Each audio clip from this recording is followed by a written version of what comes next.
Hey, good morning, guys. Yesterday you didn't get a video. It was Friday. So I'll give you one on Saturday. This is my tap dancer. This is my summer girl. Yesterday we had a cold day. Expected snow, 20 below with the wind chill. They didn't want the kids out at the bus stops. It was 20 below with the wind chill was warm. They were saying 25 to 30. And it's dangerous for kids to be at bus stops or the few that walk to school. So, yesterday I did baking. Because the cheap bread I was buying went up 50 cents a loaf. So now it is way cheaper for me to bake my own bread. So, and I know people be like, oh, well, you're only saving like $4 a week, $4 or $5 a week. But, it's healthier for us to begin with. I mean, it's flour, milk, eggs. What's the stuff that makes it rise? I can't think of. I want to say starch, but it's not starch. Milk, which is from the goats. Eggs from my chickens. Flour that I bought. Salt. A tablespoon of sugar. And my yeast. That's it. And then it's a process though because it takes a while. You have to mix it all together and then you put it in the oven. And when I first started making bread, I had a friend, Master Gardener friend, who was a baker. And I was like, I just can't get it to rise right.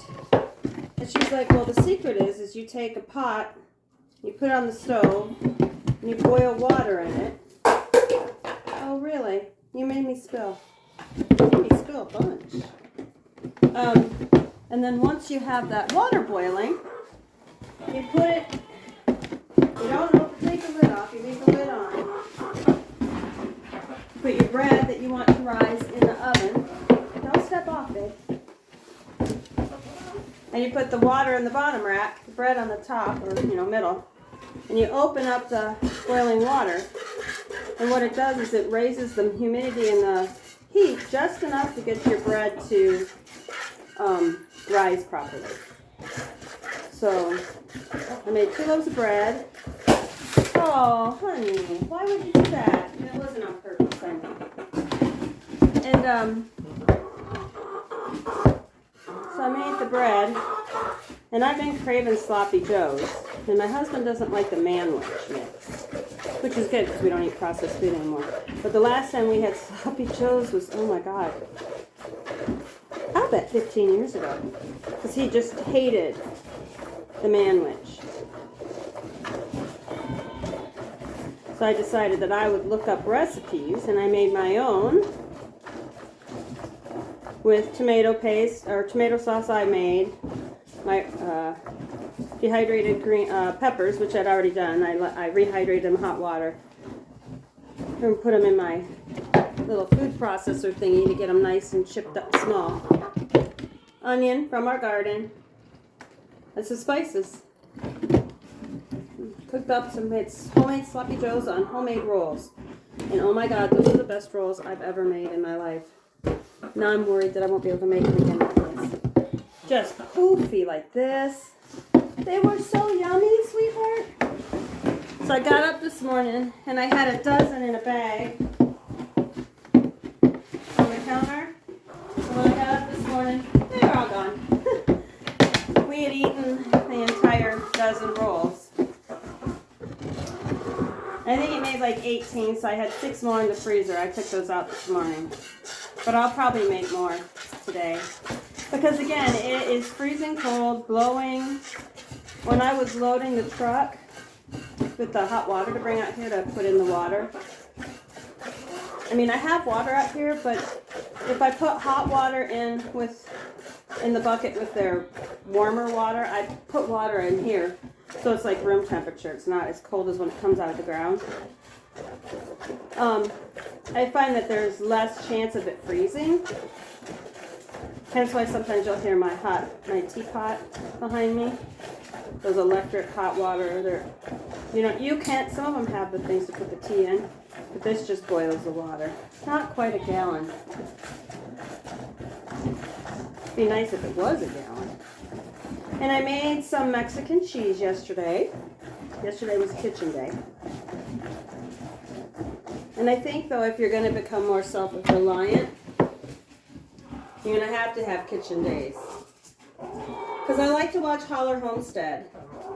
And Meg is always in the kitchen. That's her job.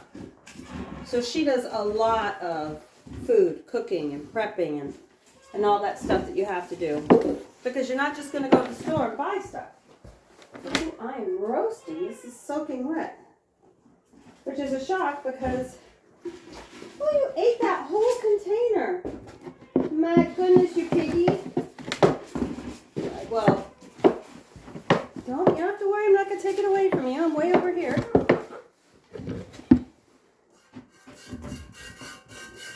She had a lot of milk in her this morning.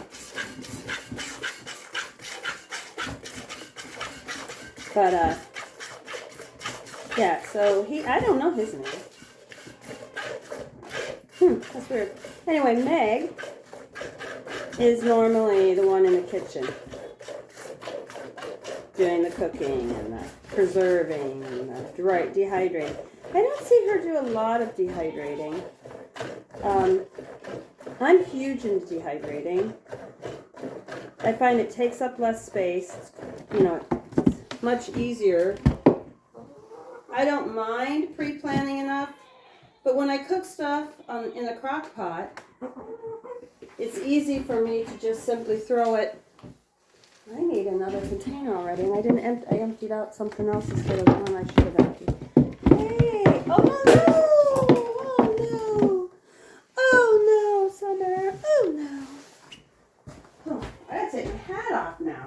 You're just making me sweat all over. Okay, do you know how many cups of food this is you've eaten? You are going to be obese. So, hey, it's just me.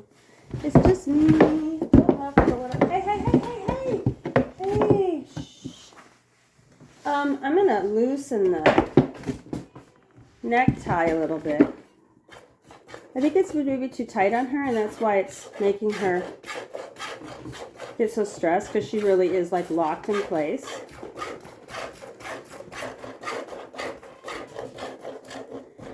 We did do one goat's feet yesterday. No, we didn't do any goat feet. Oh, that's bad. Ooh, careful. Careful, Mama. No, at me. Don't you, at me. Don't you, oh, you're slowing down? You're getting full, huh? Yeah. Yeah, I think that's a little too tight. I think you might calm down a little if I take it off from being that tight. Alright, you don't need this much in your stall. Maybe a little tiny bit. Because you, my piggy wiggy, have had plenty to eat sitting in here. Yeah. Yeah, you've had plenty to eat. I'll be back.